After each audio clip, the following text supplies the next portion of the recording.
The phone buzzed. A short text from my son, David. "Monique thinks the cruise will be too much for you." They were leaving without me. My suitcase was packed by the door. In my own house, the one they paid zero rent on, they were treating me like furniture they'd decided not to move. "Hello and welcome. It means a lot to have you here. Let me know in the comments what city you're watching from. Now let's get into the story." The phone buzzed on the kitchen table, a single sharp vibration that cut through the silence of the house. I picked it up. A short text from my son, David. "Monique thinks the cruise will be too much for you." Just that. Not, "I'm sorry, Mom," not, "Let's talk about this." Just a sterile statement delivered through a screen. They were leaving without me. My suitcase, the big floral one David Sr. bought me for our 25th anniversary, was packed and waiting by the front door. In my own house, the one I'd lived in for 40 years, the one they paid zero rent on, they were treating me like a piece of furniture they'd decided not to move. A cold spot formed in my stomach, a knot of ice that had nothing to do with the draft from the window. This wasn't a last-minute change of plans. This felt calculated, Monique thinks. The words echoed. My son, the boy whose scraped knees I'd cleaned and whose college tuition I'd paid by taking on extra bookkeeping clients after his father passed, didn't even have the courage to own the decision himself. It was his wife's decree. I sank into a kitchen chair, the floral pattern of the cushion suddenly feeling faded and worn. My love, my sacrifices. Had they just been a resource? An account they had finally drained dry? Suddenly, the last few months clicked into place like a lock. The hushed conversations that would stop the moment I walked into the living room. The way David would get a pained look on his face whenever I brought up the rising property taxes. Monique, with her bright, false smile, changing the subject to something meaningless, like a new show on television. They were avoiding something. They were hiding something. Then another memory surfaced, sharp and ugly. About 2 months ago, Monique had spread some papers on this very table. "Just some banking formalities, Hattie," she'd chirped, her pen pointing at a signature line. "It'll make it easier for us to help you manage things." I'd felt a flicker of resistance then, a quiet voice telling me to read the fine print. But I was tired that day. I saw my son nodding, telling me it was no big deal, and I'd push the papers back. "I'll look at them later, dear." They never brought them up again. I had forgotten all about it. Until now. A car slowed down on the street outside. I froze, my breath catching in my throat. I crept to the window, peering through the lace curtains. It was just Mr. Gable from down the street pulling into his driveway. But my heart was hammering. Against my ribs. It felt like I was being watched. Had I been watched for a while? Was this feeling new, or had I just not been paying attention? The walls of my own home, the place I knew better than my own face, suddenly felt strange, confining, hostile. My eyes fell back on the suitcase by the door. It wasn't a symbol of a fun trip I was going to miss. It was a piece of evidence. Exhibit A in the case of my own foolishness. The cruise wasn't a vacation. It was a tool. It was the 10 days they needed to get me out of the way, to do something behind my back, to finish whatever they had started with those banking formalities, and I had almost walked right out the door and let them. My mind cleared, the grief and shock crystallizing into something hard and cold. Fear. No, not just fear. It was the clear, sharp certainty of a threat. The accountant in me, the part of my brain that spent 35 years finding errors in other people's numbers, woke from a long sleep. They had made a miscalculation. They had underestimated their asset. They thought I was just a sweet old lady. They were about to find out how wrong they were. A new thought, ugly and sharp, cut through the noise in my head. They weren't just planning to steal from me. They were planning to erase me. The pieces were all there, scattered across the last few months, and now they were assembling themselves into a horrifying picture. My hands started to shake, a fine tremor that ran up my arms. I had to know. I had to find the truth, right now, before they came home from whatever errands they were running. I pushed myself up from the chair. The house was quiet, but for me, a clock was now ticking, loudly. I went straight to the old oak filing cabinet in the den. It was where David Sr. and I kept everything important: birth certificates, car titles, the deed to the house. My house. The deed was in my name, Hattie Mae Johnson, sole owner since my husband passed away 15 years ago. A fact that had seemed like a simple legal reality was now my only shield. My fingers, clumsy with adrenaline, fumbled with the files. I pulled out the thick folder labeled Property. The deed was right on top, crisp and official. But tucked behind it were papers that didn't belong. The first was a letter from a credit bureau dated 3 weeks ago. It was a notification of a recent credit inquiry. An inquiry I never made. Someone was checking my financial history, my debts, my assets.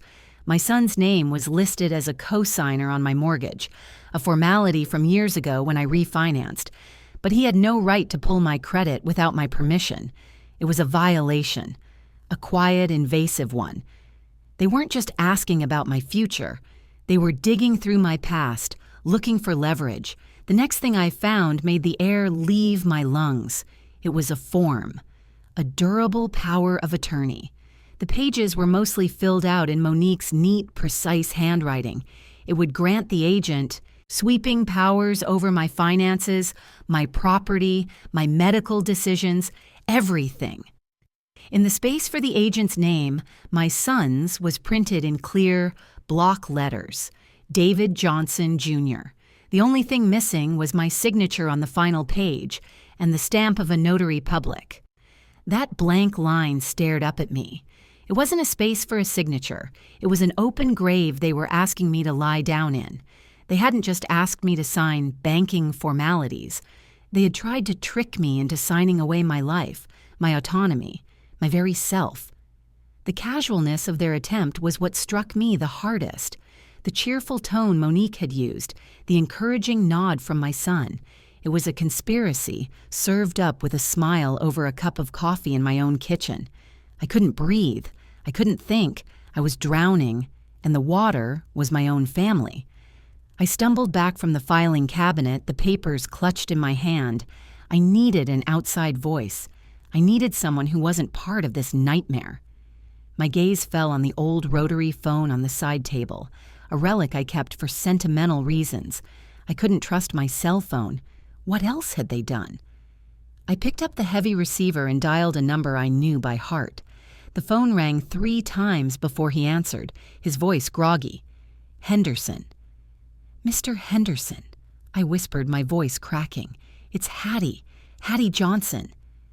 There was a pause, then his voice sharpened with concern. Hattie, are you all right? You sound distressed. I couldn't form a proper sentence. I just listed what I'd found, the words tumbling out of me in a frantic rush. The credit report, the power of attorney form, David's name is on it. They told me it was for the bank. There was a long silence on the other end of the line. When he finally spoke, his voice was grim, stripped of all pleasantries. Hattie, listen to me very carefully. Do not sign anything. Do not even speak to them about this. This looks like a textbook first step. A first step to what? I asked, although I already knew the answer. I just needed to hear someone else say it. To getting conservatorship, he said, the legal term landing like a punch. They're building a case. They can take these documents to a judge, along with testimony that you're confused or forgetful, and try to prove you're incapacitated, that you're unable to manage your own affairs. Incapacitated, the word was a cage. They weren't just trying to manage my money. They were trying to declare me mentally incompetent, to take away my right to make my own decisions. The cruise. It wasn't just to get me out of the house. It was to prevent me from showing up in court to defend myself. It was all horribly, perfectly clear. This wasn't about greed anymore. This was about my freedom, and it was a race against time. A switch flipped in my soul. The weeping, frightened woman who had collapsed in a kitchen chair was gone. Her place stood someone I hadn't seen in a long time. The Hattie Mae Johnson who had stared down bank managers and buried a husband and raised a son on her own. The fear was still there, a cold burn in my veins. But now it was fuel. It was powering a cold, quiet rage that was terrifyingly clear. They thought I was a pawn in their game, a piece to be sacrificed. I was about to show them that the queen had just entered the board. My first move had to be decisive and secret. I went to my bedroom and dug through the back of my closet behind a stack of old blankets. I pulled out a small, cheap burner phone I'd bought years ago and never used, still in its plastic packaging. I activated it using a gift card I'd had in my wallet for months. No name, no trace. I scrolled through my old address book and found the number for Brenda, a realtor I'd known since our kids were in diapers together. I took the phone into the bathroom, closed the door, and turned on the fan. The noise, a low roar. "Brenda's Realty," her cheerful voice answered. "Brenda, it's Hattie," I said, keeping my voice low. "I'm on a different phone. I need you to just listen." Her tone changed instantly. "Hattie, what's wrong?" "I need to sell my house," I said, the words feeling foreign in my mouth. "And I need to do it fast. I mean days, not weeks. I need a cash buyer. No inspections, no contingencies, no signs in the yard. And Brenda, no one can know, especially not David." There was a heavy pause. Brenda was sharp. She knew this wasn't a simple downsizing. "Hattie, are you in some kind of trouble?" "The worst kind," I whispered. "The kind that comes from inside your own walls." "Say no more," she said, her voice dropping to a conspiratorial hush. "A cash sale is your best bet for speed, but it'll be below market value, and if they get wind of it, they can try to file something to block the sale, a lis pendens. We have to move like ghosts." "Ghosts it is," I said. "Find me a ghost buyer, Brenda." Hanging up, I knew I needed more. I needed definitive proof of their intentions, something Mr. Henderson could use if it came to a fight. I had to get into their space. The master bedroom upstairs, which I had graciously given them when they moved in to save up for their own place 5 years ago. I waited, listening, until I heard their car pull away from the curb. They were going out. This was my chance. My heart pounded as I walked up the stairs. It felt wrong, like I was an intruder in my own home. Their room was neat, obsessively so, Monique's influence, but it felt sterile, impersonal. I looked at the photos on their dresser, their wedding, a vacation they took last year. The photos of me that used to be there were gone, replaced by pictures of Monique's parents.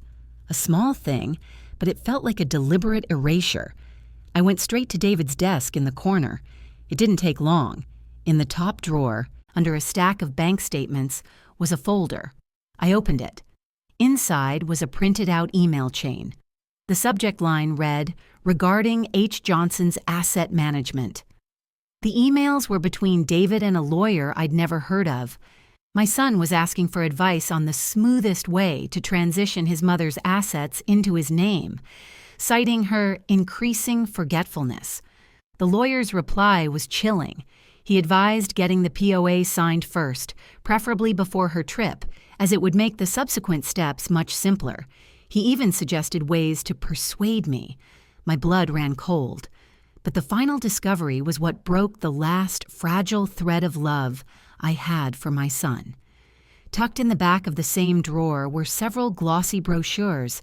They were from the Alzheimer's Association. The 7 Stages of Dementia.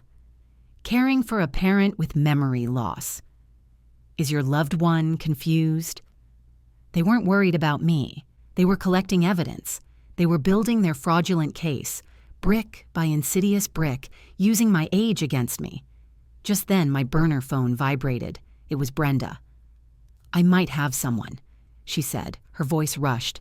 "A young couple, developers, Kevin and Simone Peters. They flip houses.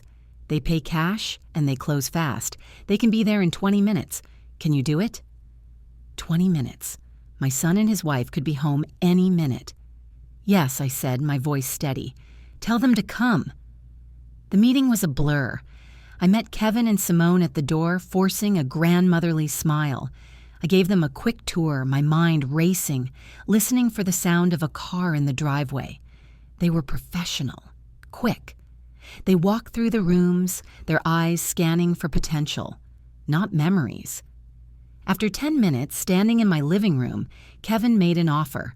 It was $80,000 below market value, but it was in cash, and he said they could have a cashier's check ready in 2 days. 2 days. It was my only way out. A lifeline thrown into a dark pit. They saw a house. I saw my freedom. I looked at this young couple, so full of plans and ambition, and they had no idea they were a weapon in my war. I took a deep breath. I agree, I said. The words didn't feel like a surrender. They felt like the first shot being fired. The game had begun, and I was no longer the one being played. The sale closed in 48 hours.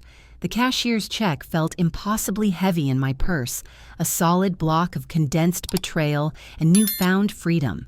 My work, however, had just begun.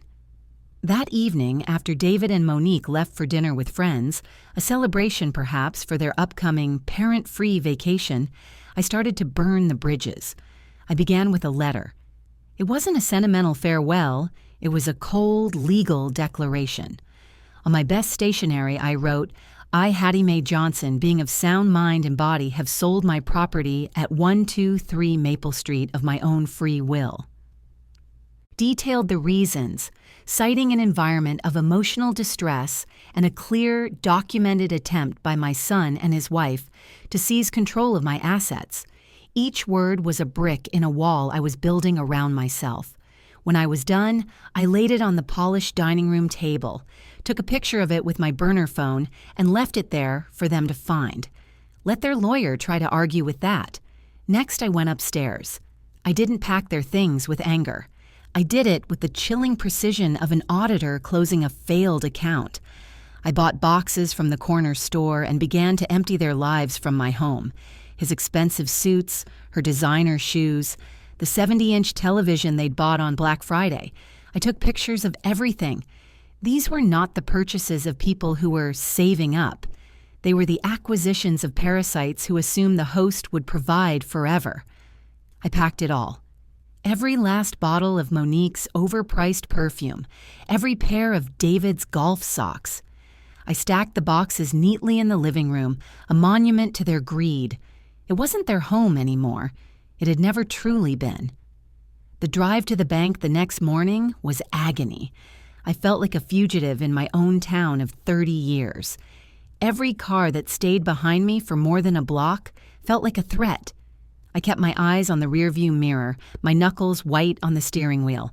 At the bank, I walked in, my heart pounding a frantic rhythm against my ribs. I closed my main checking and savings accounts, asking for the balance in a cashier's check. I left my small Christmas Club account open with a balance of $216. An open but nearly empty account is harder to track than a closed one.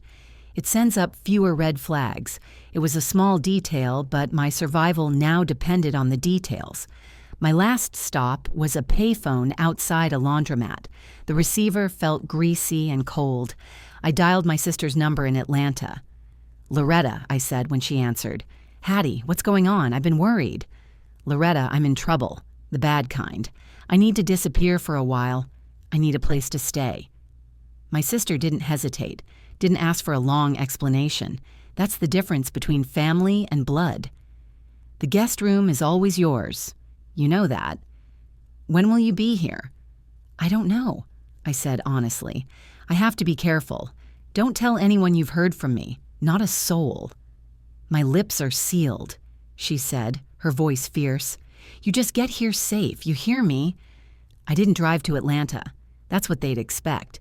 Instead, I drove to the bus station downtown and bought a one-way ticket to New Orleans, a place of noise and crowds and music, a place where a quiet old woman could easily become invisible. I left my car in the long-term parking lot knowing it would eventually be found, but it would buy me time. As I boarded the bus, I took one last look at the town I had called home. I didn't feel sadness. I didn't feel nostalgia. I felt the cold, clean thrill of a great escape. I was a ghost, leaving a haunted house behind me. New Orleans was a sensory assault. The air was thick with the smell of sweet flowers and stale beer. Music poured from every open doorway. But for me, it was a city of shadows. I found a small, cheap motel in the Garden District, one that took cash and didn't ask for much identification. The room was clean, anonymous. For 3 days, I barely left it. I lived in a state of high alert, my paranoia a constant humming companion. The sound of footsteps in the hallway made me freeze. A knock on the door, even from housekeeping, sent a jolt of pure terror through me. I kept the curtains drawn tight. The vibrant city outside was a threat, a place where I could be seen, be found. On the second day, my old phone, which I had kept turned off in the bottom of my purse, began to vibrate. I had turned it on for just a moment, a foolish impulse to see. It was a barrage of texts from David. I sat on the edge of the stiff motel bed and read them, my heart like a stone in my chest. The first few were confused. "Mom, where are you? There are people here with a key. They say you sold the house. This has to be a mistake. Call me." Then came the anger. "What the hell did you do? Are you out of your mind? You sold our home. Monique is a wreck." Our home. The audacity of it was breathtaking. Then the messages turned sinister. They shifted from anger to manipulation. "Mom, you need to come back. You've made a terrible mistake. You don't understand the financial situation you've put us in. You have debts you don't even know about." It was a lie, a clumsy, desperate attempt at gaslighting. My finances were impeccable. I was a retired accountant, for God's sake. He was trying to plant a seed of doubt, to make me believe I was incompetent, that I was the one who was confused. It was the exact narrative they had been building for months. The peak of my terror came on the third day. I forced myself to walk to a small grocery store a few blocks away. As I was walking back, a dark gray sedan, the same make and model as David's, was parked across the street from my motel. My blood turned to ice. I couldn't see the driver. I ducked into the alleyway between two buildings, my breath coming in ragged gasps, my cheap bag of groceries crushed against my chest. I waited there for 10 minutes, hidden behind a dumpster until the car finally pulled away. It was probably nothing, a coincidence. But in my world, there were no more coincidences. That night, I called Loretta from the burner phone. I told her everything. Her voice was pure venom. "You call the police, Hattie, right now. You tell them your son is harassing you. You get a restraining order." I shook my head, even though she couldn't see me. "And tell them what, Loretta? That my son sent me some nasty texts? That I saw a car I thought was his? They'll call it a family dispute. They won't do a thing until he shows up and does something. Law enforcement can't protect me from this. Not yet. I have to play this my way." Before I hung up, I made a decision. I turned on my old phone one last time. I scrolled to my son's name. My thumb hovered over the screen. Then I typed a single short message. "I am safe. Do not look for me." It was not a plea. It was a warning. It let him know that I was not a lost, confused old woman. I was a player in his game now, and I was making a move. Then I turned the phone off and pulled the SIM card out. He was cut off. I bought a spiral notebook and a pack of pens from the pharmacy, and I began to write. I documented every detail I could remember from the past 6 months, every strange comment, every hushed conversation. I transcribed every single text message from David. I wrote down the name of the lawyer from the emails, the details of the power of attorney form, the titles on the dementia brochures. I was no longer just a victim. I was building a case against my own son. The accountant was back at work, and this was the most important audit of her life. After a week in New Orleans, I took a bus to Atlanta. Walking into Loretta's warm, bright home felt like reaching a sanctuary, but I knew I wasn't safe yet. The real confrontation was still to come.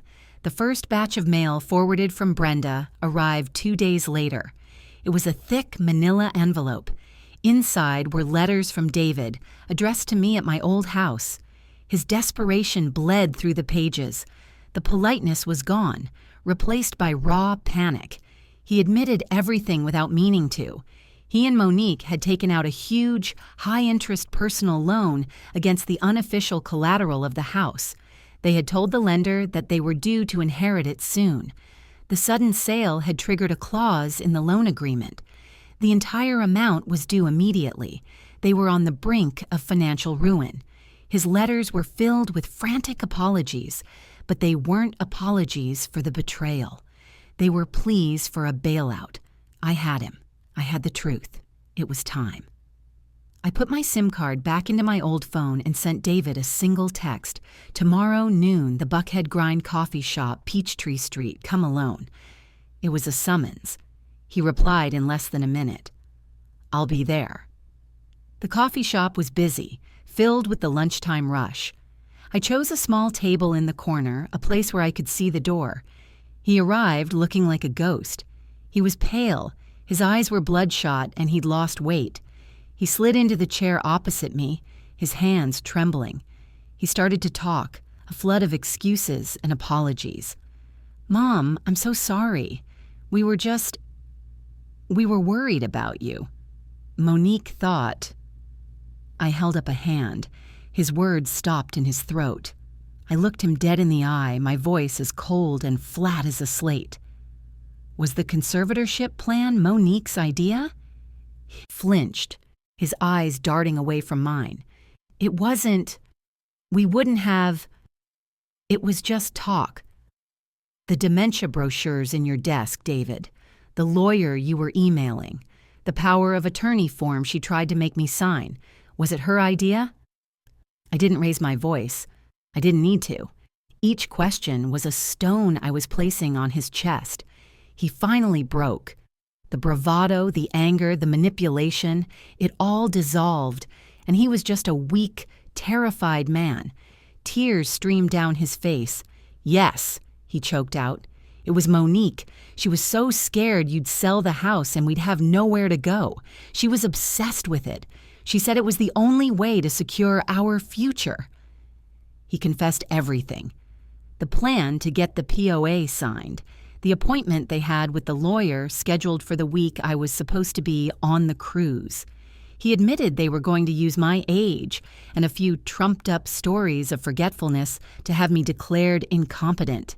He sobbed, but they were the tears of a man mourning his own destruction, not the pain he had caused his mother. I listened to it all. I let the entire ugly confession spill out onto the table between us. When he was finally done, sniffling and wiping his eyes with a napkin, I stood up. He looked up at me, his eyes wide with a desperate, childish hope. Mom, what are we going to do? Can you help us? I looked down at the man who was once my son. I felt nothing. Not love, not hate, just a vast, chilling emptiness. I will think about whether I can ever trust you again, David. Then I turned and walked out of the coffee shop, leaving him sitting there alone. The war wasn't over, but I had just won the most important battle. My new life began not with a celebration, but with the sound of a deadbolt sliding into place. I bought a small second-floor condo in a quiet complex in North Atlanta, just a 10-minute drive from Loretta's. The first thing I did before I even unpacked my clothes was have a security specialist come in. He installed new locks, a reinforced door jamb, and a video doorbell system. Loretta thought I was being paranoid. I called it policy.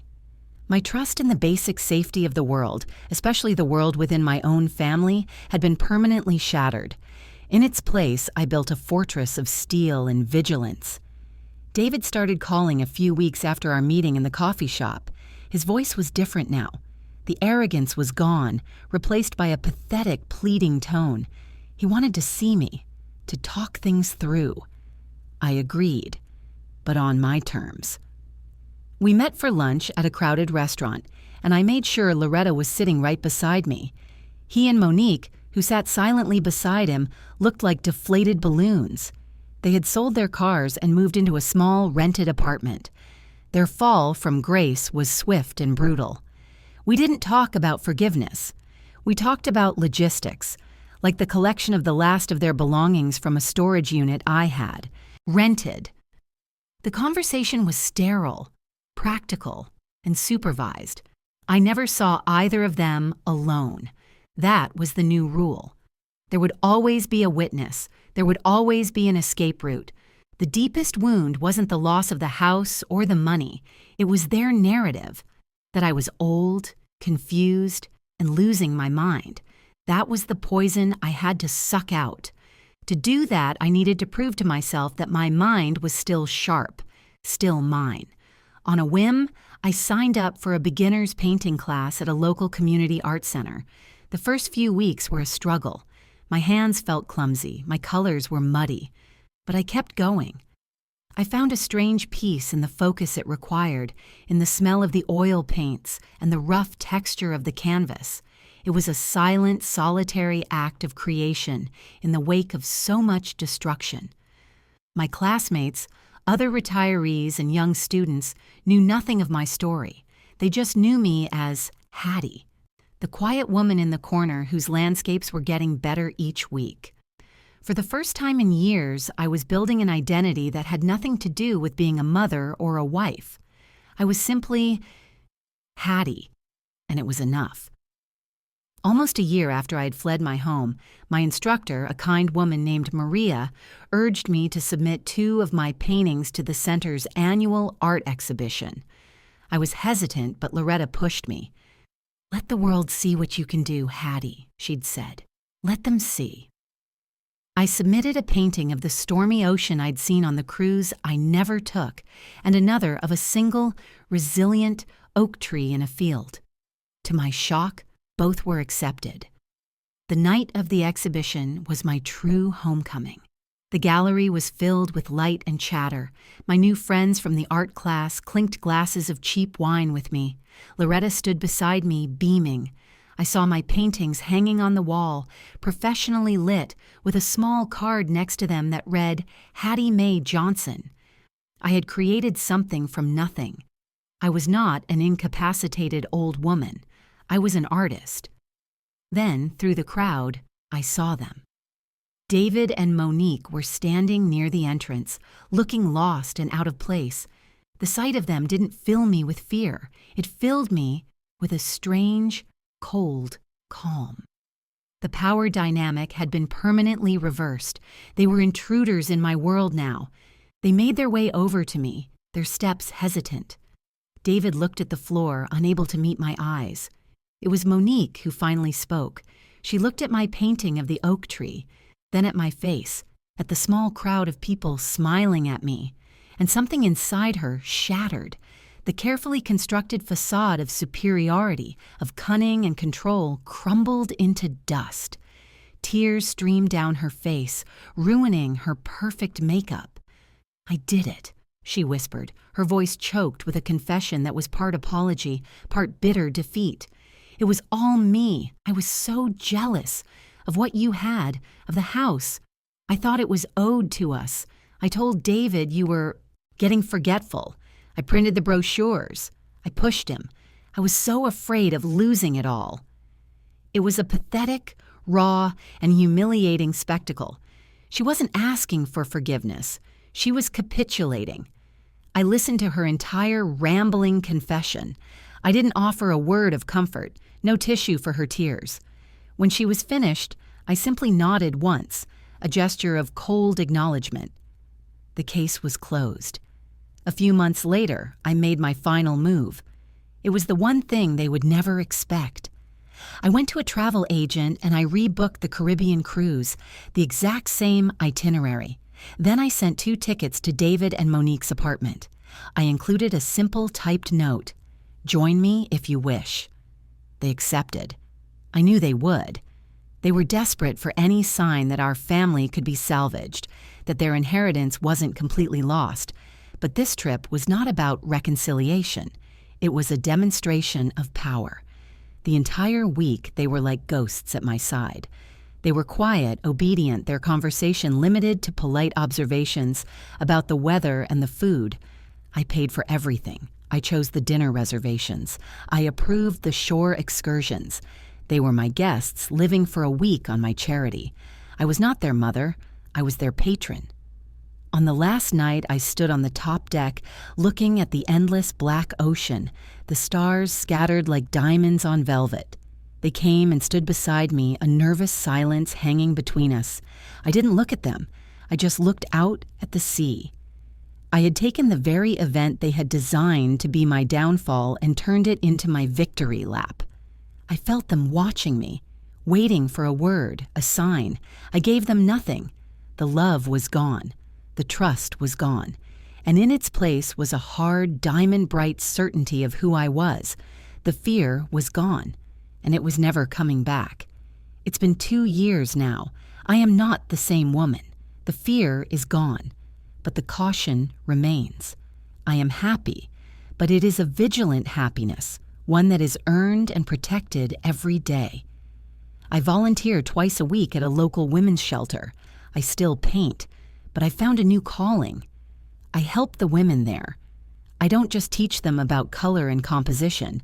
I teach them how to read the fine print on a loan document. I teach them how to set up a durable power of attorney that protects them. I teach them to recognize the quiet, insidious language of financial abuse, the subtle gaslighting that can make you question your own mind. My paintings hang on the walls of my beautiful, secure condo. They are a testament to my survival, but they are not my life's work. This is. Last week, a woman came in, her eyes wide with fear and shame, and told me a story about her children, her house, and some banking formalities. I listened and I nodded. Then I leaned forward and began to tell her my story. I survived. Now I teach other women how to spot the monsters, because I learned the hardest lesson of all, the most dangerous ones. Aren't the strangers who break down your door. They're the ones who already have a key. I'm grateful you spent this time with me. If you've lived through something similar, or if my story spoke to you in any way, please share your feelings in the comments. I'd love to hear them. Your stories matter too. If you want more, don't forget to like and subscribe. Be gentle with yourself, and I'll see you in the next story.